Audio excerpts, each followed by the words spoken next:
Abdullah bin Mubarak, seorang ulama di masa tabi'in, pengikut atau murid para sahabat Nabi Shallallahu Alaihi Wasallam, suatu ketika berjalan-jalan di pasar dan melihat seekor kuda yang dijual seharga 40 dirham. Maka ia berkata, "Murah sekali harga kuda ini."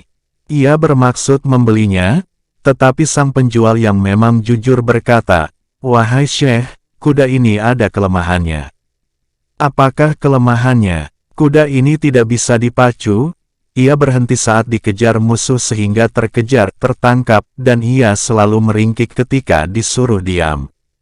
"Kalau begitu harganya terlalu mahal," kata Ibnu Mubarak, dan ia batal membelinya.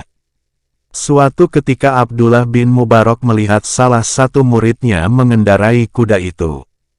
Bahkan ia melihatnya terjun pada salah satu pertempuran dengan mengendarainya.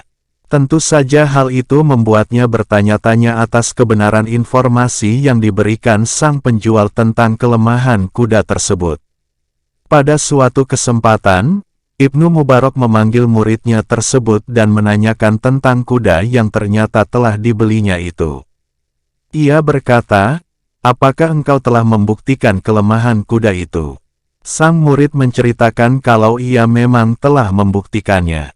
Tetapi setelah itu ia berbisik ke telinga kudanya, "Wahai kuda, telah kutinggalkan semua dosa-dosa, aku telah bertobat dan kembali kepada Allah.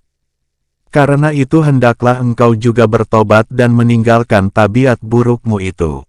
Aku berjanji tidak akan membawamu kepada jalan maksiat kepada Allah." Mendengar bisikan tersebut, tampak sang kuda menggerakkan kepalanya 3 kali, seolah-olah sangat gembira, dan setelah itu ia menjadi kuda yang penurut seperti yang dilihat Abdullah bin Mubarak.